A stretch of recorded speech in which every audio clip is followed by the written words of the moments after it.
Bonjour à toutes et à tous et bienvenue sur la scène Impact du Startup Safari animé par La Ruche. Aujourd'hui, on va discuter de la question de régir autour de l'entrepreneuriat et aussi de la santé. Voilà, l'idée, ça va être de parler de sujets parfois assez binaires, assez incisifs, pour donner à réagir et à réfléchir. Moi, c'est Maëlle et je suis manager de La Ruche Paris sur l'espace collaboratif de travail. Et je suis ravie d'être là avec vous pour accueillir mes invités.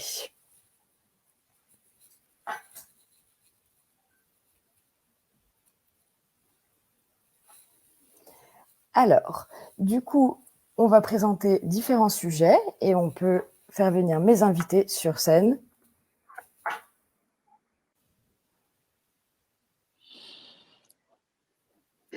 Bonjour Stéphane. Bonjour. Bonjour. Merci d'être avec moi aujourd'hui sur cette scène. Je suis ravie de vous accueillir. Nous, on est ravis d'être là. Alors, du coup, dans un premier temps, on va faire un petit tour de table pour que vous puissiez vous présenter et présenter aussi les projets que vous portez. Donc, si Nora, tu veux commencer? Bonjour, donc ravie d'être là aussi. Mon prénom est Miora, ce sera plus simple pour tout le monde. Et le projet que je représente est Caring Company Project, que j'ai cofondé. Il a démarré d'ailleurs à La Ruche et j'en suis ravie. À quels besoins nous répondons? En fait, nous répondons aux besoins de donner la place à ce qu'on appelle les salariés aidants. Ce sont des personnes comme vous et moi qui travaillent et qui ont ou auront à s'occuper d'une personne en perte d'autonomie. Et aujourd'hui, l'entreprise est insuffisamment équipée pour les laisser se développer dans l'entreprise, puisqu'aujourd'hui, en gros, soit on est aidant, soit on est un salarié qui jongle un peu avec des responsabilités qui sont difficiles à tenir.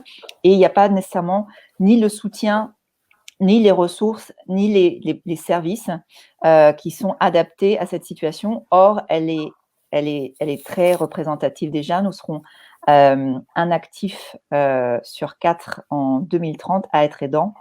Et donc, c'est beaucoup. C'est chouette. Quel beau projet et audacieux. On adore. Stéphane, est-ce que tu peux à ton tour présenter le projet que tu portes, co-portes? Oui, merci. Je suis Stéphane et je suis cofondateur pour ma part de Toutis. Toutis, c'est une plateforme d'entraide qui se destine au monde de la santé, du travail social principalement, de tous les secteurs de l'humain en fait. L'idée de Toutis s'inspire de l'analyse de pratique. En deux mots, l'analyse de pratique, c'est l'idée que quand on décrit une situation qu'on a vécue, le fait de la décrire fait qu'on comprend beaucoup mieux ce qui s'est joué et du coup, on se professionnalise, c'est-à-dire qu'on gagne en compétences du fait même qu'on décrit cette situation. Habituellement, dans l'hôpital ou dans le milieu de la santé, ça se fait autour d'une table, c'est-à-dire on sait se réunir à 6 ou 7 autour d'une table.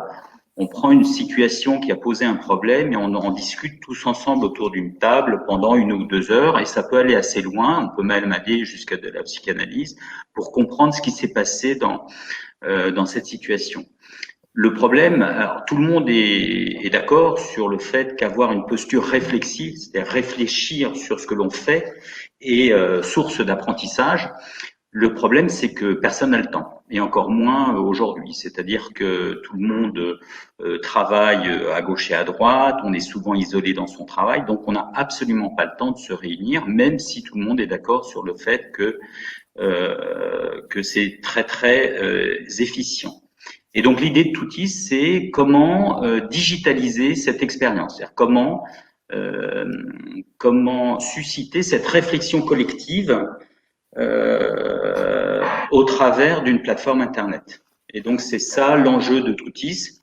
Donc on n'est pas du tout un réseau social parce qu'on a une approche très normée des discussions, justement pour permettre des discussions approfondies sur la pratique. Donc voilà très brièvement l'enjeu et notre ambition. Chouette, merci. Quel beau projet aussi Je suis vraiment ravie de vous avoir et je pense que ceux qui nous écoutent aussi. Alors, pour commencer cette petite table de discussion, déjà, j'ai une première question qui est assez importante et aussi pour qu'on puisse voir d'où on part et quelle vision on a.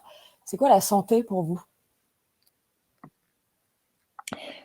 Je me lance, la santé en particulier, enfin, la santé, elle a déjà été définie, dans les textes, c'est une définition d'ailleurs très holistique. L'OMS a une définition de la santé qui ne s'arrête pas du tout à une maladie ou un handicap. Elle incorpore tous les aspects aussi, on va dire, d'aptitude à l'inclusion dans la société. À ce titre, il faut que la santé soit accessible à tous, quelles que soient nos origines, quelle que soit notre situation économique. Et elle englobe aussi bien les aspects physiques que mentaux et comme je disais, l'insertion dans le système économique. D'accord. Et toi, Stéphane, quelle est ta vision de la santé? Non, mais je pense que Miora a très bien décrit. C'est un droit en fait pour tous, et donc la question c'est comment une société répond à ses obligations vis-à-vis de tous les membres de cette société. Donc voilà, vaste programme. Exactement. Vaste définition aussi, mais c'est hyper intéressant. Pourquoi vous avez choisi la santé? Pourquoi entreprendre dans la santé?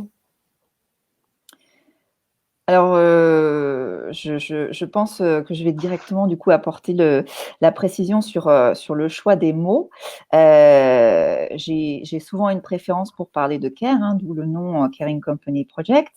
Et pour moi, c'est prendre soin. Donc, pourquoi la santé me fait penser au prendre soin, ou en tout cas appelle ma responsabilité à participer au prendre soin de notre société. Ça a commencé tout simplement par une situation familiale. Ma sœur et moi, nous sommes devenues aidantes, donc il a fallu prendre soin de notre père, et ça m'a plongée dans tout un tas de réalités, et dont celle dont je parle, qui est de pouvoir réconcilier l'envie de participer à la vie économique dans une entreprise et l'envie d'être tout à fait disponible aussi aux besoins d'un parent ou d'un proche. D'accord. Pour ce qui me concerne, par amour en fait, parce que le cofondateur, moi je suis le cofondateur de Twistis, la cofondatrice Anaïs est infirmière et cadre de santé, et c'est également ma femme, et donc on a fondé Twistis tous les deux. Et c'est en fait elle qui a pensé et conçu l'application, et en fait le moteur, le déclencheur de ce projet, ça a été un hackathon auquel on a participé en 2017, je crois, fin 2017, qui était organisé par la Compagnie des aidants.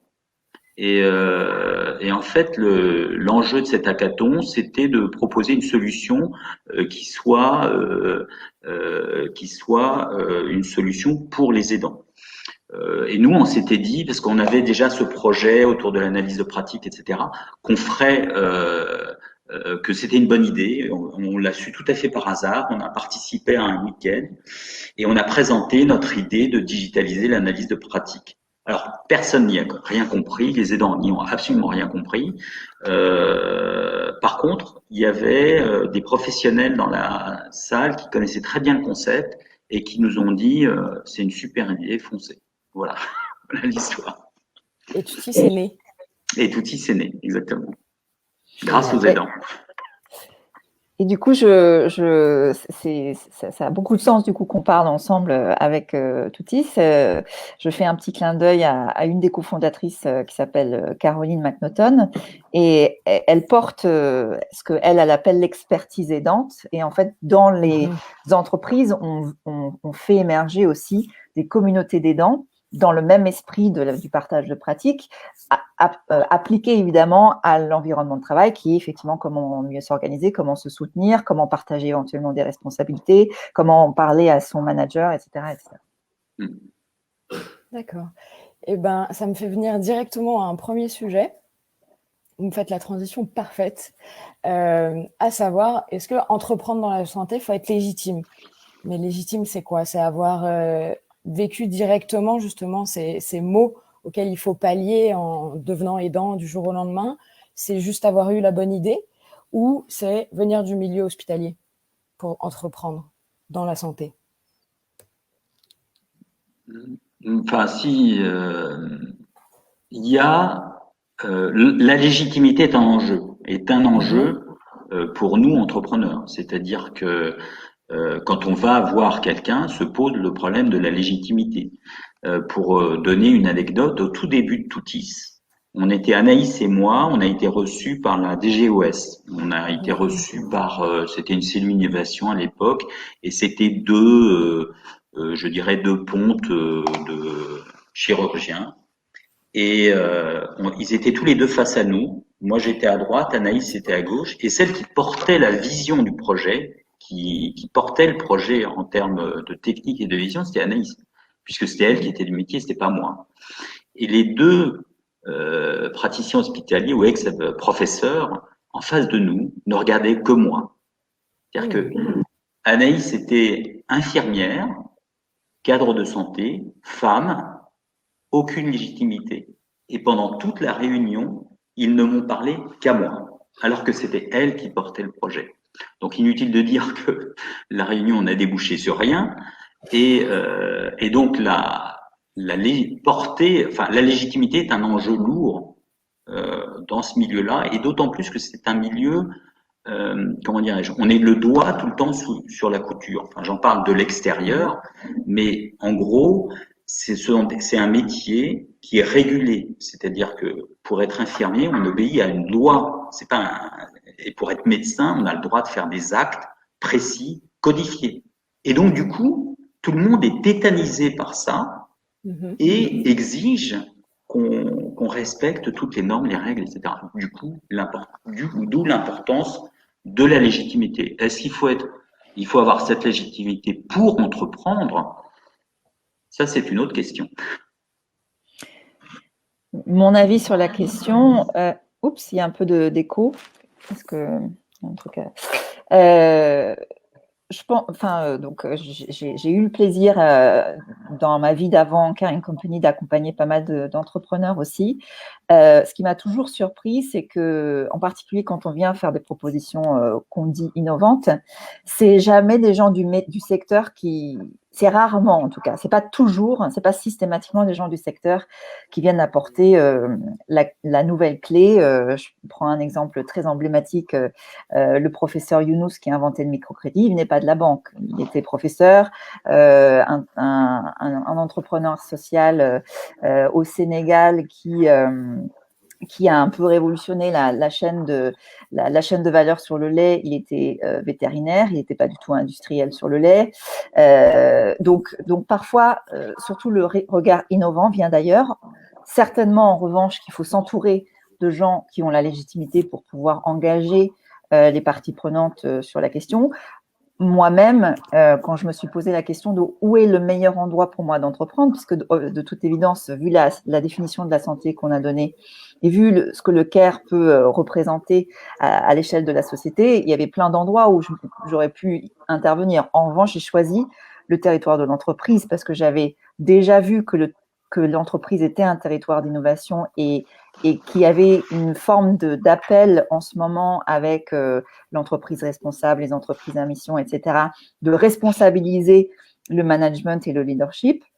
Et je me suis dit que, vu ce que j'ai vécu, mon parcours aussi, qui a beaucoup travaillé sur la transformation de l'entreprise et les nouvelles façons de travailler, peut être légitime justement à cet endroit-là. Donc, mon regard innovant plus la légitimité fait que je pense que je peux l'endosser avec toute mon énergie et avec l'énergie aussi de mes cofondatrices qui ont aussi une connexion dans ce sens-là.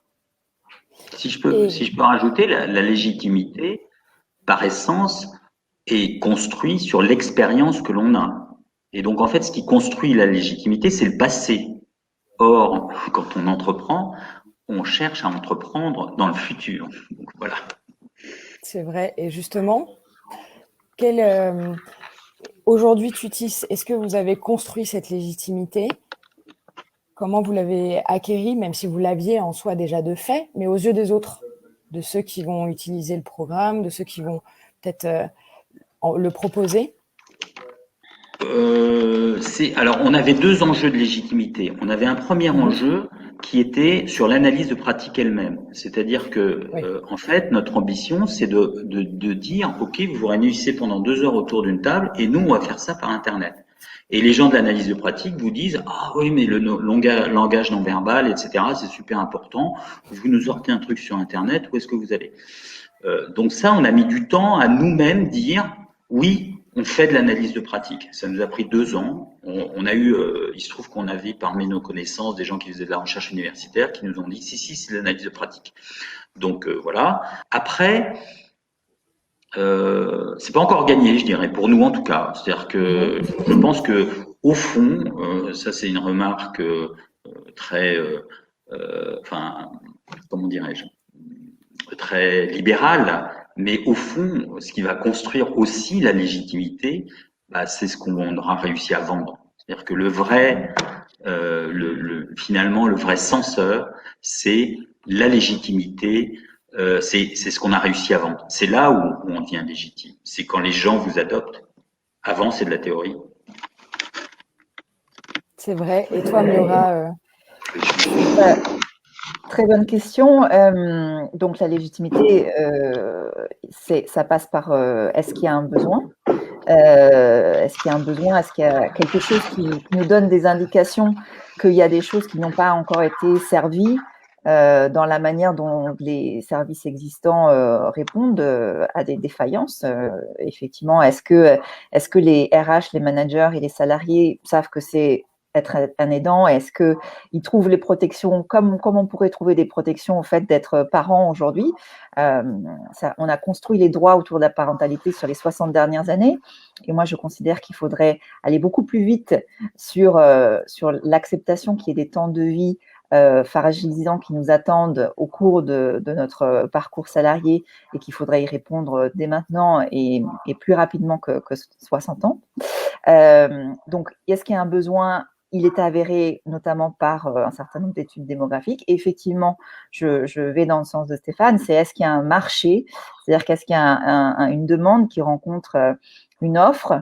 Et nous, du coup, ce qu'on a décidé de faire, l'offre, on sait que l'offre et la demande se sont rencontrées dans d'autres pays que chez nous. Il n'y a pas que la France qui réfléchit à la place des aidants au travail. Et on a pas mal de benchmarks, comme on dit en bon français, aux États-Unis et en Angleterre.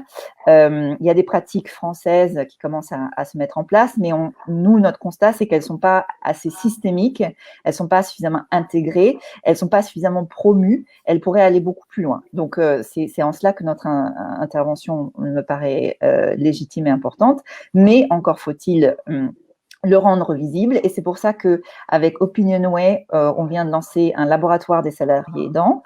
En fait, c'est un appel à participation destiné à des entreprises, petites ou grandes, peu importe, qui souhaiteraient avoir collecté de la donnée sur qu'est-ce qu'aujourd'hui on est capable de comprendre de ce qui se passe dans l'entreprise, qu'est-ce que les salariés, les managers et les RH observent comme besoin et qu'on va rendre explicite et qu'on va essayer de mesurer et rendre compte avec des tendances et des chiffres, quoi. Donc ça, c'est aussi un travail de légitimisation qui est tout simplement d'offrir une nouvelle grille de lecture à ce qui se passe. D'accord. Et justement, on a une question qui est relative à ce qu'on est en train d'aborder aujourd'hui. On nous demande, quelqu'un qui a un projet par rapport à la santé, est-ce que vous avez des conseils pour justement bien établir le contact avec ces professionnels de santé et paraître légitime, en tout cas le devenir rapidement pour lancer le projet plus vite? Stéphane, par exemple. Je suis pas sûr qu'on ait déjà trouvé la réponse. C'est super compliqué. Alors, ce qui est compliqué avec la santé, c'est qu'il faut surtout pas se dire, tiens, il y a la PHP, il y a 40 hôpitaux, j'y vais. parce que c'est juste l'enfer. C'est des structures énormes. Alors un hôpital, c'est une grosse structure. C'est une structure de 3-4 000 personnes, donc c'est très très lourd. Et donc la première question à se poser, en plus c'est un écosystème très très compliqué, la santé. Il y a des hôpitaux, des cliniques, des libéraux. Enfin c'est vraiment super compliqué. Donc il faut bien cibler vers qui on va. Et nous, ce qu'on essaye de faire, c'est de commencer à avoir des preuves de concept, en fait, de mettre en place des prototypes et de travailler avec des partenaires pour monter ces prototypes et derrière se servir de ces prototypes pour aller de l'avant. Mais c'est un enjeu compliqué, en fait. Et on peut facilement perdre énormément de temps, justement pour cet aspect de régulation, c'est-à-dire que, pour donner un exemple, nous on pensait que les écoles d'infirmiers qu'on connaissait bien seraient très partantes, mais en fait la seule personne dans la plupart des instituts qui peuvent prendre une décision, c'est le directeur. Donc tout le monde attend l'accord du directeur et lui il est débordé et donc rien ne se fait ou très lentement. Enfin c'est compliqué. Et toi, Miura, tu aurais des petits tips autour de la question de la légitimité? Moi, donc effectivement, Tutis est directement dans ce qu'on appelle le secteur sanitaire et médico-social.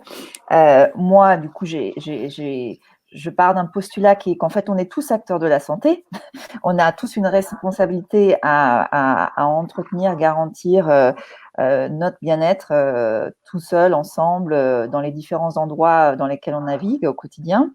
Et à ce titre, l'entreprise, pour moi, est un acteur de la santé. De fait, l'entreprise met en place des politiques de qualité de vie au travail, doit se préoccuper de l'équilibre psychologique. En ce moment, c'est extrêmement important puisque la distanciation sociale, un an de succession de confinements et autres affecte énormément la santé mentale. Donc on participe tous en fait de la santé. Ce qui est difficile parfois, c'est qu'effectivement on aime les cases. Donc soudainement on se dit ah ben non, la santé c'est les docteurs, ah ben non la santé c'est le secteur sanitaire et médico-social. Non, en fait on est tous acteurs de la santé.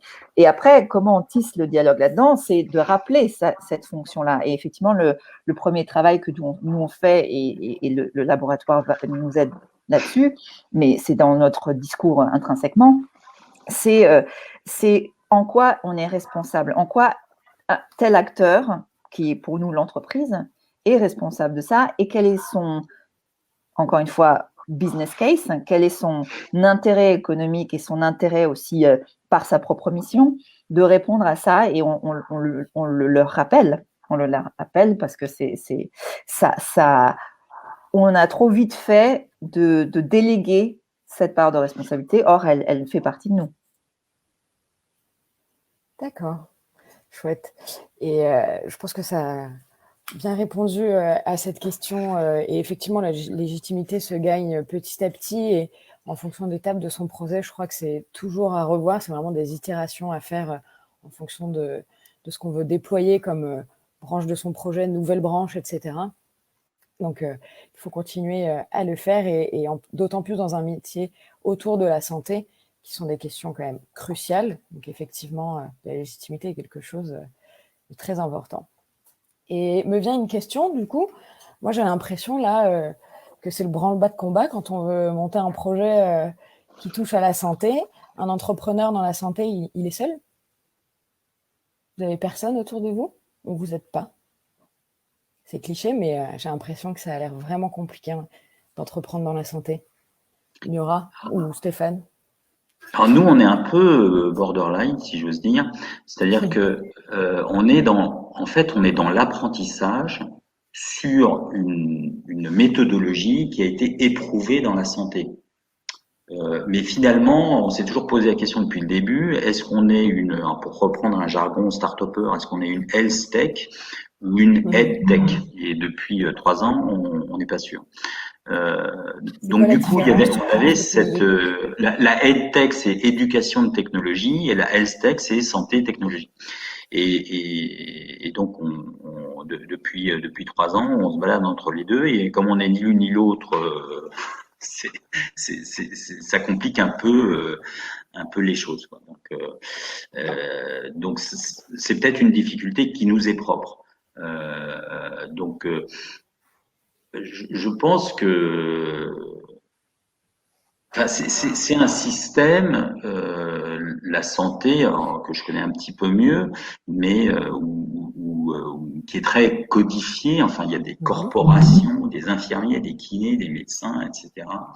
Et donc, quand on arrive là-dedans, si on vient complètement de l'extérieur, on va pédaler dans la semoule. Donc, il vaut mieux pas être seul, mais c'est comme tout. C'est-à-dire, si on a une idée qui est intéressante, eh bien, à charge pour nous, entrepreneurs, de convaincre, de séduire et de savoir s'entourer. C'est un des enjeux de l'entrepreneuriat, mais pas plus dans la santé qu'ailleurs, hein.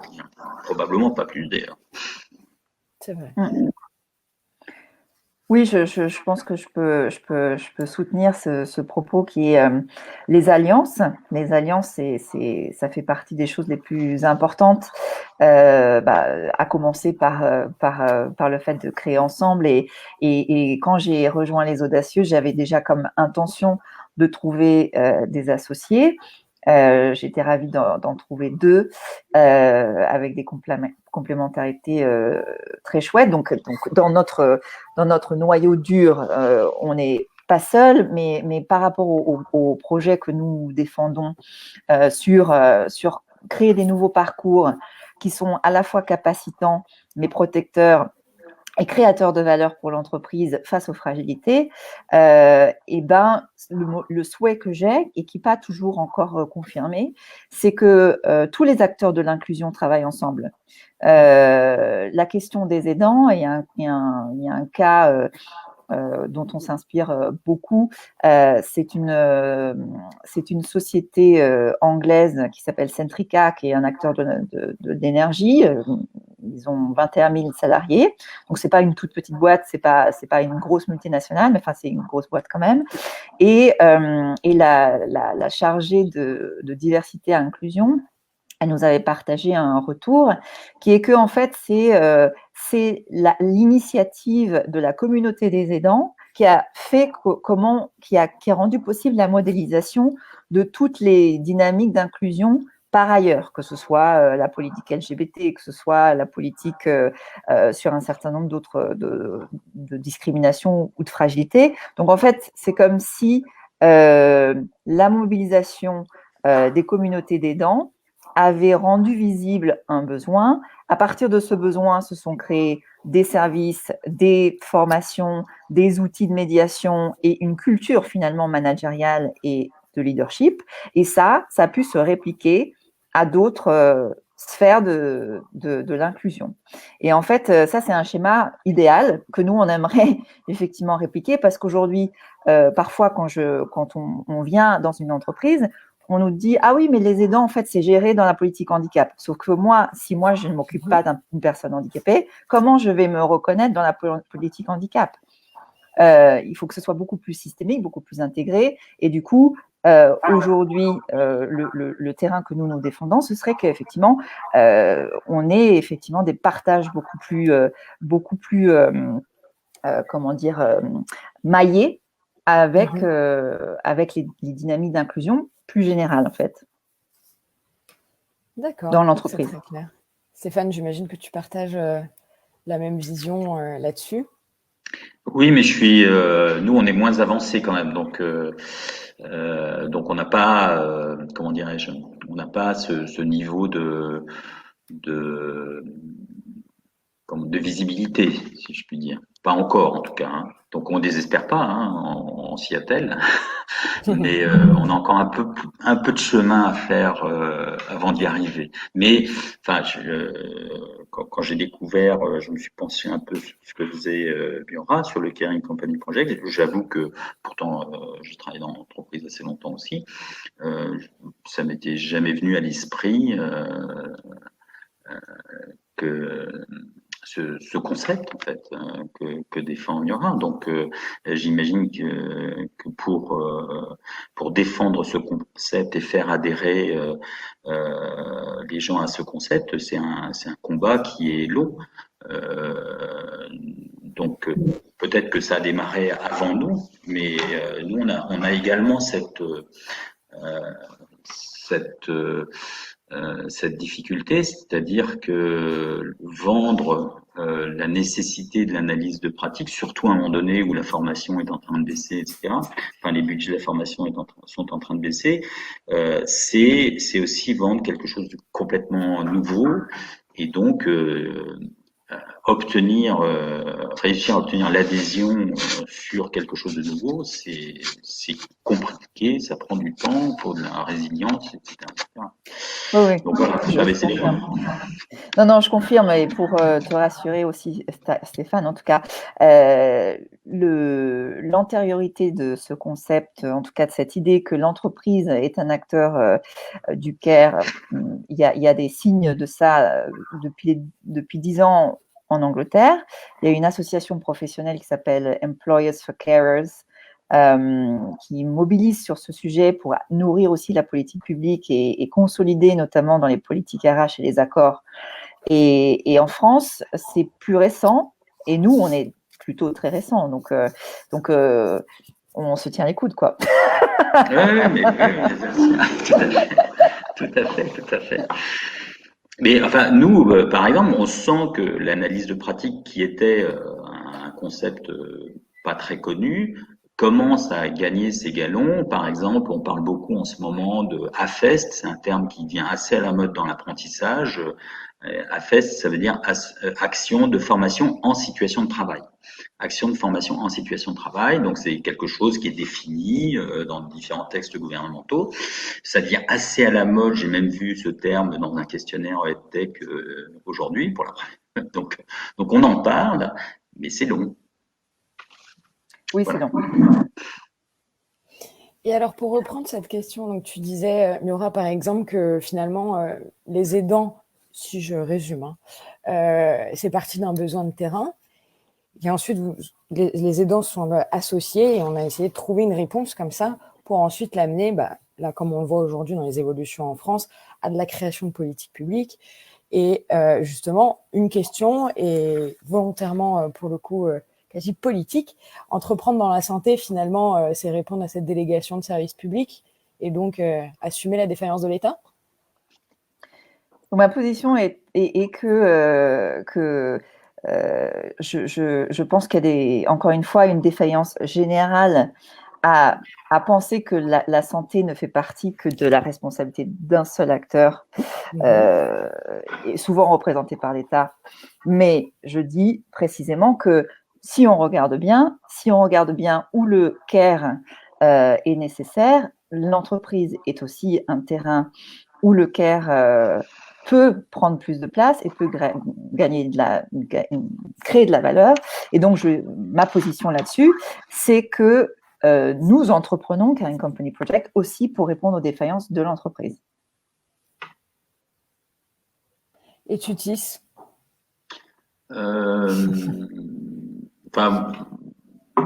Moi, je crois pas à l'idée, comment dirais-je, d'un acteur omniscient et qui serait capable de tout faire et qui aurait toujours raison. Ça me paraît être une idée fausse. Donc cet acteur étant l'État ou une entreprise ou etc. Donc on est ou un individu, c'est-à-dire que nous-mêmes on est dans notre propre zone de confort et quand il faut sortir de notre zone de confort, c'est compliqué. Et donc du coup, est-ce qu'on peut en vouloir à l'État, à l'entreprise, etc., de pas être complet? Je suis pas sûr. Sinon, on n'évoluerait pas et on peut pas forcément évoluer tout seul. Il faut d'autres. Est-ce qu'on est défaillant pour autant? Je pense que la notion de défaillance, ce serait, quelque part, c'est une faute qu'on aurait commis. Donc, est-ce qu'on peut être fautif de ne pas avoir su innover ou de ne pas avoir su changer? C'est compliqué comme procès, je trouve personnellement. Oui, c'est compliqué. Je pense que c'est compliqué comme procès. La lunette que j'adopte moi, c'est juste qu'est-ce qui se passe si ces acteurs ne prennent pas cette responsabilité. Et en fait, on voit qu'il y a de la casse À partir du moment où il y a de la destruction, pour moi, il y a de la défaillance. Et on pourrait imaginer de dire, par exemple, que l'entreprise n'a pas du tout de rôle à jouer sur ce sujet. Or, si on regarde bien, et en particulier en ce moment, puisque la crise sanitaire est quand même fait exploser beaucoup de choses, rend visible beaucoup de choses qui n'étaient pas si visibles avant, et notamment dans des territoires où on a très peu de protection. Et dans un pays, par exemple, comme les États-Unis, il y a des articles qui viennent de sortir qui montrent que le taux de participation des femmes au marché du travail a reculé à un niveau de 1980. Donc, en fait, on a moins de femmes dans la force de travail aujourd'hui aux États-Unis. On a la même force de travail aux États-Unis, la représentation des femmes dans la force de travail aux États-Unis, qu'il y a, 80, ça fait quoi? On est en 2021, donc il y a 40 ans.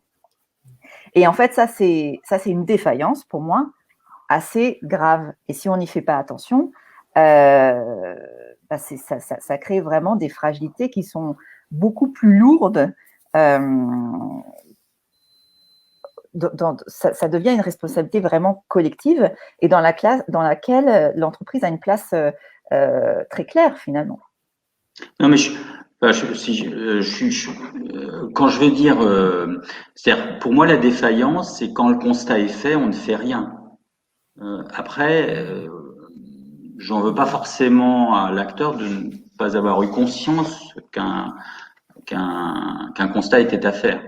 Et c'est justement le rôle de toutes les initiatives, d'où qu'elles viennent, qui est de dire attention, là vous regardez à gauche, vous devriez regarder à droite pour voir ce qui se passe et faire quelque chose.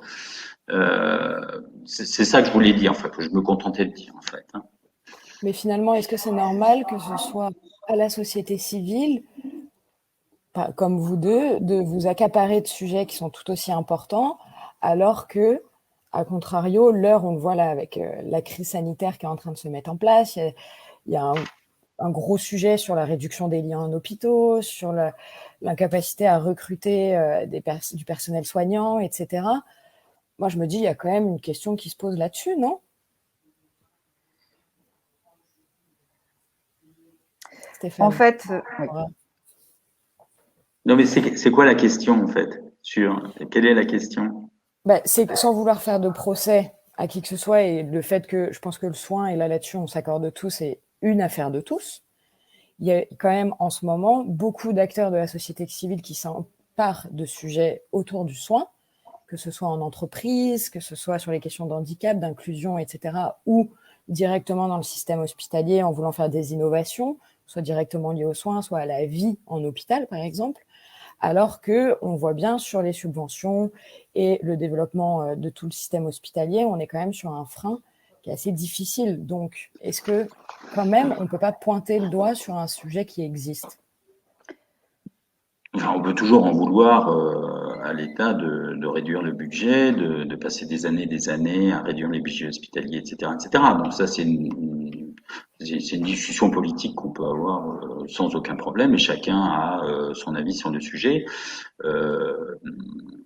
Donc pour moi, la responsabilité je ne sais pas si on prend l'histoire des masques, il y avait clairement une défaillance de responsabilité, c'est-à-dire qu'il y a eu des gens, donc on a cherché, on a compris plus ou moins comment ça se faisait qu'on s'est retrouvé sans masque, et c'était bien lié à une politique qui a été voulue, plus ou moins maîtrisée, qui a conduit à ça. Donc oui, on peut le faire. Est-ce que pour autant ça répond à un État qui serait capable d'innover, de rebondir, d'être agile, etc. Moi, personnellement, je ne crois pas trop. Je pense qu'il y aura toujours besoin de gens pour imaginer Kering Company Project, Toutis, et heureusement, et tant mieux. C'est mon avis. Oui, je pense que on se voit, nous, Kering Company et d'autres projets que j'avais pu mener avant, pas forcément des projets que j'ai initiés, mais qui étaient aussi des projets entrepreneuriaux, on se voit pas mal comme des passerelles. C'est-à-dire, il y a des courroies. Il faut des courroies de transmission parce qu'effectivement, comme je disais un peu plus tôt, quand on a commencé la conversation, on silote beaucoup. Et en fait, moi, je vois Kering Company Project plutôt comme un facilitateur, en fait, pour créer une conversation là où les gens ne se parlaient pas avant. L'entreprise, pour moi, est un territoire citoyen. Enfin, je souhaite que les salariés soient aussi des citoyens et à ce titre qui se soucient de leur santé en dehors et en dedans de l'entreprise. Et c'est lever cette barrière, en fait, qui m'intéresse. Et puis, il y avoir d'autres enjeux. Je me souviens d'avoir entendu quelqu'un de la PHP qui expliquait que un des concepts fondamentaux de la PHP, c'est l'équité. C'est-à-dire qu'ils peuvent pas dire ah bah tiens je vais démarrer un truc je sais pas sur l'Est parisien et parce que j'ai que le budget que pour l'Est parisien, je fais à l'Est parisien et pas dans tout Paris. Ils peuvent pas faire ça, ils ont pas le droit, c'est illégal. Ils sont obligés de faire tout de suite. Mais si on fait tout de suite, bah, c'est super lourd. C'est des appels d'offres, des machins, des trucs, c'est très lourd. Donc après on peut discuter, mais il y a ce type de contraintes qui sont inhérents à des organisations importantes, etc. Et je pense que c'est là tout l'intérêt d'avoir des modèles variés, c'est-à-dire que nous, on peut se jouer de ces contraintes-là. Moi, je dis régulièrement aux gens qui veulent bosser avec moi, mais vous inquiétez pas, on n'est que 2, on est 4 maintenant, on pourra se plier en 4, on pourra faire n'importe quoi, on y arrivera. Mais bon, si j'étais 20 000 personnes, c'est peut-être plus compliqué.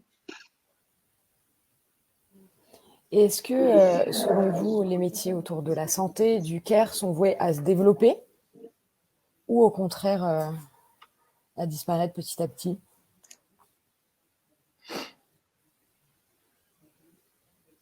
Enfin, moi, je pense que c'est voué à se développer et je pense que toute la technologie qu'on développe actuellement, l'intelligence artificielle, etc., ne va jamais répondre à ce besoin.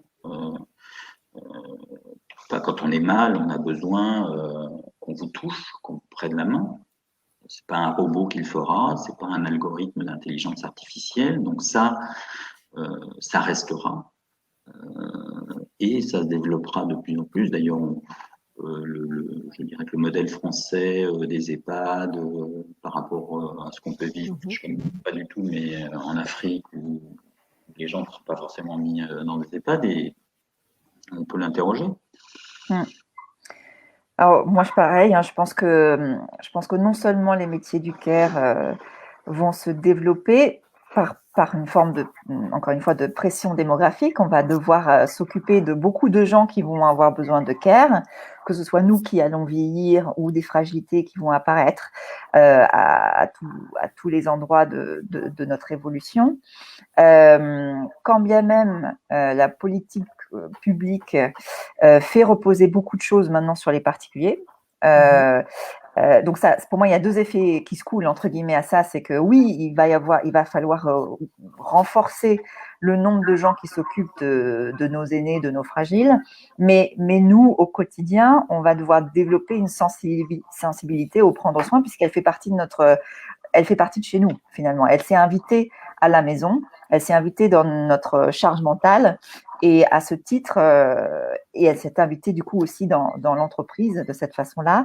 Et à ce titre, la culture du care, elle doit se répandre. Donc, et d'ailleurs, c'est assez intéressant puisque il y a une, tu dois certainement connaître Stéphane, il y a une méthodologie Burzorg. Ça te dit quelque chose? Oui.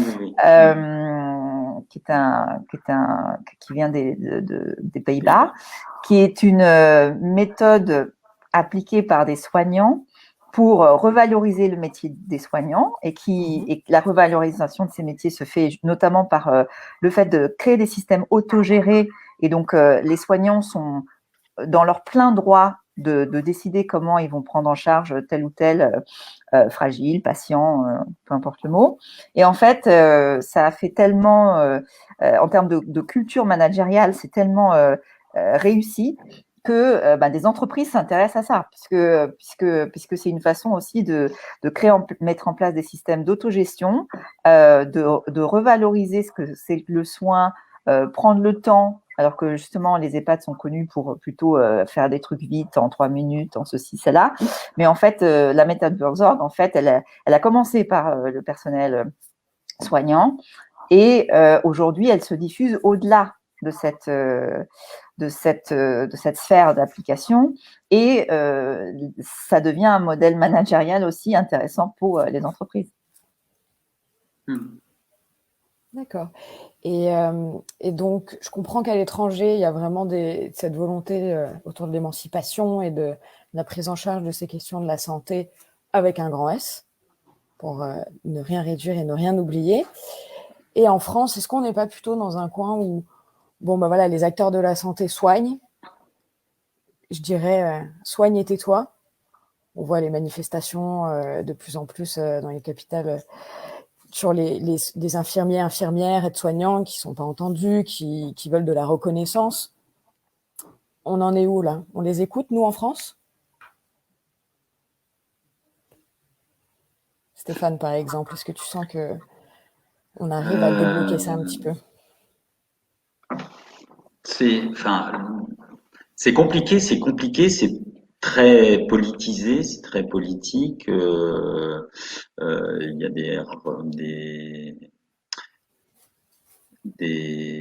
comment dire, des revendications de salaire, qui n'ont pas été comment dirais-je, à laquelle on n'a pas répondu. Donc c'est un milieu qui est vraiment très compliqué. C'est un milieu qui est au bord du burn-out encore plus maintenant. Enfin bon, les gens sont complètement saturés de boulot, n'en peuvent plus, etc. Donc c'est des conditions de travail difficiles. C'est un métier qui est très régulé. Moi, c'est ce qui me frappe. J'étais pas du tout du milieu de la santé. Moi, ce qui m'a frappé en arrivant là, c'est que c'est super régulé. Par exemple, je crois qu'il y a une loi qui est sortie récemment qui fait que dans les EHPAD, il faut avoir un diplôme d'aide-soignant pour s'occuper des personnes âgées. Alors qu'avant, c'était pas le cas. Alors c'est un progrès, hein, sauf que on se retrouve tout d'un coup avec un besoin de plusieurs milliers d'aides-soignants et on ne sait pas comment les soigner. Et alors, comment les former, pardon.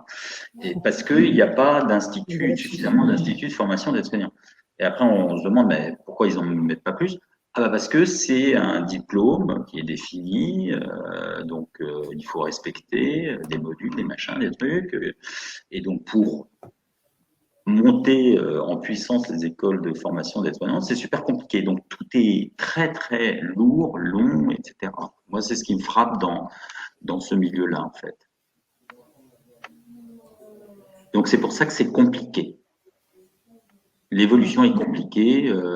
Par exemple, j'étais en discussion avec un programme qui s'appelle Pégase, qui est pour l'idée, c'est d'essayer de dire on a un enfant et autour de cet enfant, il y a plusieurs professionnels qui interviennent, des infirmiers, des médecins, des kinés, etc., etc.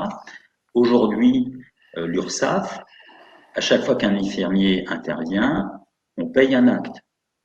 L'idée de ce programme, c'est de dire non, cet enfant, on s'en occupe et il n'y a qu'un seul financement global et c'est aux infirmiers et aux professionnels de santé derrière de se partager ce financement global. Mais ça, c'est une révolution pour l'URSSAF qui raisonnait uniquement à l'acte avant. Et l'URSSAF, c'est un monstre de gestion. Donc, c'est le moindre truc est vraiment compliqué. Et toi, Murat, est-ce que tu penses qu'en France aujourd'hui, on est plus au soigne et tais-toi ou émancipe-toi et parle-nous de comment tu soignes? Encore une fois, comme je prends un angle un petit peu différent, peut-être que c'est déjà important que je retisse les liens entre les différents trucs, les pièces du puzzle. Donc en gros, moi je dis, nous chez Caring Company, on dit il y a des aidants. Ces aidants, parce qu'ils ne sont pas dans un environnement suffisamment soutenant. Donc déjà, les aidants aident donc des aidés qui sont des fragiles. Parce que les aidants ne sont pas dans un environnement suffisamment soutenant, alors eux-mêmes sont à risque. Par exemple, il y a des études qui disent que les aidants, notamment de personnes qui ont des maladies comme Parkinson, Alzheimer, perdent un nombre significatif d'années en espérance de vie. Donc, ça, c'est pas du tout neutre sur la qualité de vie des aidants.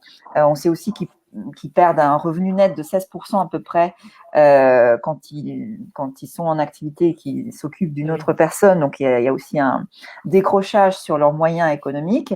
Et de fait, ils ont une charge mentale de dingue que nous, on appelle... on utilise un mot de la neuroscience qui dit qu'ils sont sujets à la surcharge cognitive. Et qui parfois du coup les empêche de gérer plusieurs trucs à la fois. Et ça peut se réguler par une répartition différente de la charge de travail, d'où l'importance de sensibiliser les managers et les RH, parce que c'est tout à fait possible de réallouer le temps, la flexibilité différemment, de manière à ce que cette saturation ne se présente pas, ou en tout cas pas suffisamment, pour que ça empêche les gens de travailler, de se sentir partie prenante de l'entreprise et du travail, qui est aussi défini leur propre liberté, leur propre capacité à être et comme on l'a dit, se sentir inclus, puisque tout ça, c'est le sujet de l'inclusion. Pourquoi, du coup, je faisais un peu cette boucle? C'est que pour nous, bien sûr, il faut entendre les fragiles, il faut entendre les gens qui s'occupent des fragiles. Et ça, heureusement qu'il y a eu donc des associations qui ont défendu les aidants, qui ont réussi à faire exister ce statut d'aidant d'une part et salarié aidant d'autre part, qui est peu connu mais qui existe dans le vocabulaire de la politique publique.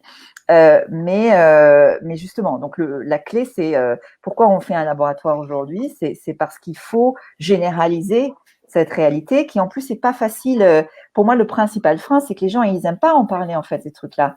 Ils n'aiment pas forcément s'en revendiquer d'être salarié aidant ou aidant tout court. Parce que ça expose à une forme de culpabilité. Il y a clairement de la stigmatisation en entreprise. Donc, c'est pas tellement que soigne et tais-toi ou etc. C'est qu'il n'y a pas encore l'espace qui autorise véritablement ces conversations. Et c'est aussi ça notre intervention, c'est qu'il faut déstigmatiser ça. Et en ça, je pense que vous vous rejoignez avec vos deux projets là-dessus, sur laissons des espaces de parole, d'échange, et soignons, parlons-en, échangeons, quoi. Et certes, c'est peut-être encore un petit peu tabou, on est peut-être encore un peu froid à l'idée de parler de ces questions du soin et de tout ce qui gravite autour, mais on va y arriver, je pense. Ça va être chouette. Et on a une question justement autour de ça. Est-ce que, donc vous, sur vos parcours, on l'a compris un petit peu, vous avez été accompagné notamment par la Ruche dans des programmes généralistes et pas spécialisés autour de la santé, parce que entreprendre dans la santé, c'est avant tout entreprendre. Ça fait très petit slogan, mais je crois que c'est aussi très important, comme on l'a dit, une question de légitimité, quoi qu'il en soit le domaine d'intervention, mais avant tout entreprendre, c'est créer son projet, le monter, s'entourer. Donc on n'est pas obligé d'aller en fonction de son étape de développement vers un parcours d'incubation spécifique à la santé, mais il en existe. Je ne sais pas si vous en connaissez quelques-uns. Non, ça m'échappe, mais oui, ça existe, mais je ne saurais pas en énumérer. Après, sur la question, parce que là, je suis au carrefour de plusieurs sujets, le sujet de la transformation de l'entreprise, le sujet de la santé, de l'inclusion, et presque des éléments de diversité aussi, du futur du travail, et aussi, dans une certaine mesure, de la longévité. Alors du coup, sur ça, sur les seniors, la longévité, il y a pas mal d'incubateurs aujourd'hui. Silver Valley est un réseau qui en fédère un certain nombre des acteurs. Donc, par exemple, ça, et effectivement, la santé assez sous-jacente dedans. On voit beaucoup de projets sur la santé connectée, sur des choses comme ça. Oui, il existe, à Paris, il y a déjà le pôle de santé Île-de-France Médicène, donc, qui pourra renseigner facilement sur l'écosystème parisien. Ce qui peut-être un peu spécifique dans la santé, alors qui ne concerne pas nous, mais par exemple des gens qui font des dispositifs connectés ou qui vont développer des nouvelles molécules, etc. C'est que dans la santé, on en a beaucoup parlé à propos des vaccins du Covid parce qu'on a été super rapide et on a beaucoup parlé de toutes ces phases cliniques, phases d'essai 1, 2, 3, etc. Donc ça, c'est très très cher parce qu'il faut faire des essais en hôpital, etc. Donc c'est compliqué, cher, et du coup, si on est vraiment dans la santé, dans le dur de la santé, si je puis dire, là oui, il faut probablement se rapprocher de gens qui connaissent bien cette spécificité de l'entrepreneuriat de la santé. Voilà. Ok. Bah, effectivement, moi, je peux vous citer un programme de l'incubateur de la mairie de Paris, Paris Senco, qui est TechCare Paris. Il Oui. faut aussi savoir qu'il y a beaucoup d'hôpitaux ou de la PHP, par exemple, qui ont des labos d'innovation qui accueillent justement ces innovations. Il y a aussi des instituts, l'Institut national du cancer, par exemple, qui commencent vraiment à s'intéresser à accompagner des projets autour de ces sujets-là. Donc, si votre souhait est de rendre spécifique vraiment votre intervention là-dessus, vous pouvez complètement aller là-dessus. Il va nous rester quelques minutes. J'ai une dernière question. Et j'espère que vous n'allez pas trop être frustrés si on n'a pas le temps de la terminer. Mais moi, ça me tient à cœur. Pour moi, la question de la santé, c'est vraiment un de nos fondements de la vie. Si je peux me permettre ce jeu de mots. Et qui dit entrepreneuriat dit devoir obtenir de l'argent, peut-être être lucratif. Et quand on a un projet autour de la santé, c'est pas tabou, cette question de l'argent? Qu'est-ce que vous en pensez, Meura, par exemple? Non, c'est pas tabou. En plus, c'est d'autant moins tabou que j'interviens sur la grande. Enfin, c'est vrai que le premier profil de nos clients, c'est plutôt des grandes entreprises. Et en fait, à partir du moment où on leur dit que les ressources sont mal allouées, qu'elles auraient quelque chose à gagner à penser différemment la manière dont elles distribuent leurs ressources, eh ben, on a un peu des coups d'art. C'est pas gagné, hein, c'est pas toujours gagné. Ça suffit pas toujours parce qu'il faut aussi comprendre quelles sont leurs priorités, etc. Mais en fait, la réalité avec laquelle nous on travaille, et du coup, comme on n'a plus beaucoup de temps, je reprends en fait les pratiques glanées chez nos voisins anglais. Cette fameuse association professionnelle que je citais tout à l'heure, Employees for Carers. Donc, il y a 200 entreprises qui sont membres de cette structure, donc qui sont des employeurs pour les aidants, qui s'appelle employeurs pour les aidants traduit en français, et 88% de ces 200 entreprises qui ont mis en place des politiques pour les aidants, c'est-à-dire vraiment des politiques managériales, hein, pas juste sous-traiter quelques services par-ci par-là pour gagner 2 heures sur les 4 heures par jour que les aidants s'occupent de leurs aidés. Vraiment des dynamiques sur le parcours collaborateur. Elles affirment, 88% d'entre elles, qu'elles ont vu leur absentéisme chuter. L'absentéisme en France, l'absentéisme et le présentéisme, c'est 2 formes de perte de productivité qui sont reconnues en France. L'aidance, le mot donc associé aux aidants, donc l'aidance est reconnue comme étant une grande source d'absentéisme et de présentéisme. Et de fait, ça voudrait dire que à ne rien faire, les entreprises perdent déjà de l'argent.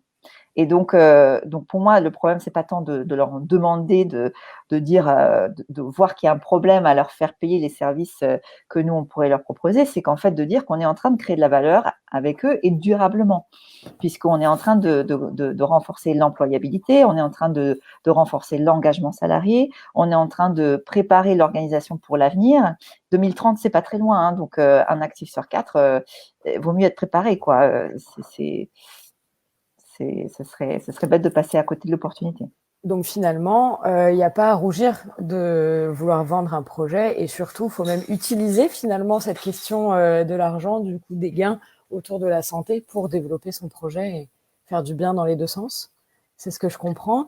Stéphane, est-ce que on a vraiment plus de minutes en fait, donc le mot de la Nous, on fin, a été confrontés parfois, alors parce qu'on s'était d'abord adressé aux infirmiers qui nous ont dit non, mais là vous nous proposez un abonnement parce que on voulait pas être financé par de la publicité, donc on était parti sur un abonnement, parce qu'il faut bien vivre.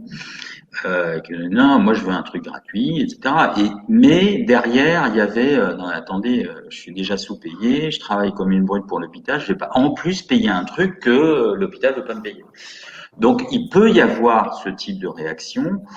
Je dirais que quand on prend le temps de discuter et de dire, de toute façon, si vous voulez qu'on fasse les choses, il faut qu'on soit là pour le faire, quoi, tout bêtement. Et donc, si vous voulez que les choses avancent et qu'on construise les choses, il faut qu'on ait des ressources.